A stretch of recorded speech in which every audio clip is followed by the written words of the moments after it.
What's up, guys? Back with another video. Here we go. Final warm-up set on deadlifts. We got 485 and it was honestly feeling good. I had a very long day before this. I was basically jackhammering for like 6 hours ahead of this, so I was kind of feeling weak coming in, but 485 went pretty smooth. So then in my head I'm like, alright, 485 went smooth, I'm gonna jump up to 515. It's kind of the number I had in my head all day, and I really shouldn't have jumped up that high, being that it was such a long day. But I did jump up to 515, and here it is. Couldn't quite get it. Now I've pulled 550 before, but there are factors when it comes into lifting that really can change the outcome of your lift. So you know, your workload ahead of time, if you jump too much in weight, like I'm not a person who likes to jump more than like 10-15 pounds, and right there I jumped 30 pounds and I really should not have done that. That was on me, especially like with the long day that I just had.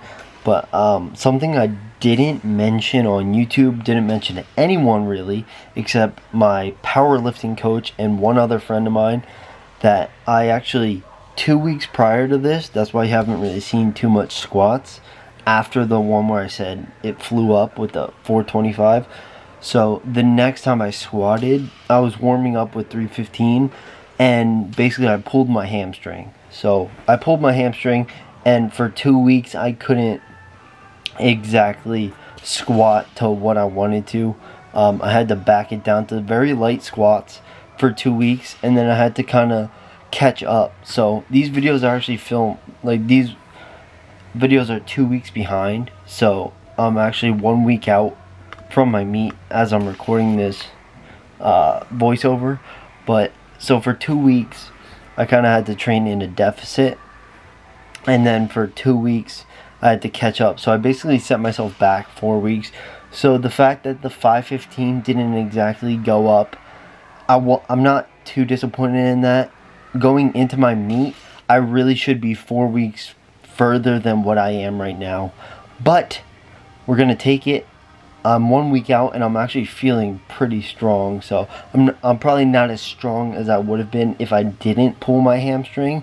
But nonetheless, I have to keep moving forward. Can't really think about the past. I talked to my coach.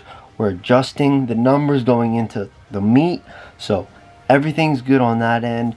Might not be as strong, but I know what my strengths are right now, so that's what I can go into the meet with. As you just saw, bench 285 for a set of 4. Like, I think that's a PR for me at this point.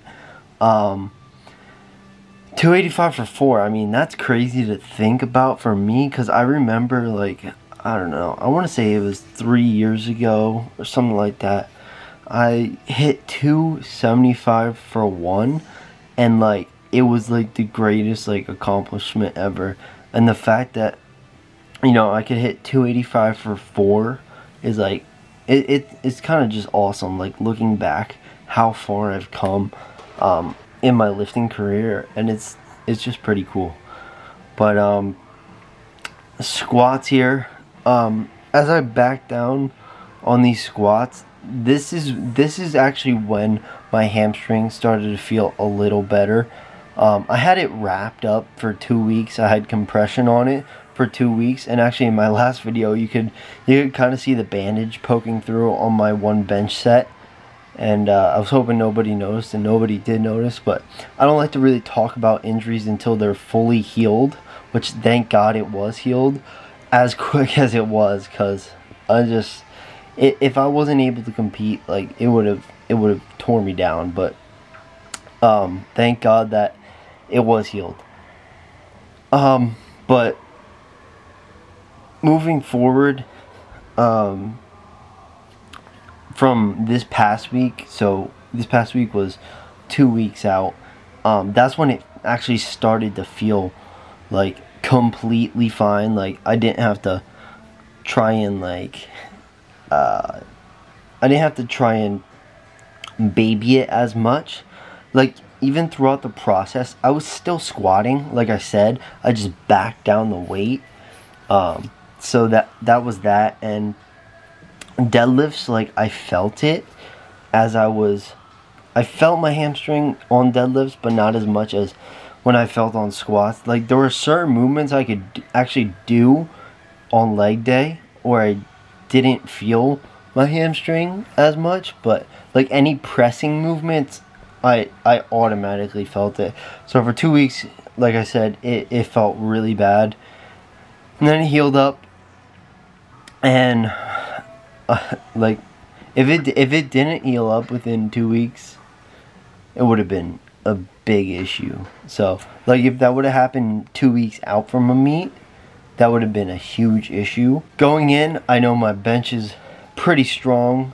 My deadlifts is probably my weakest point going forward.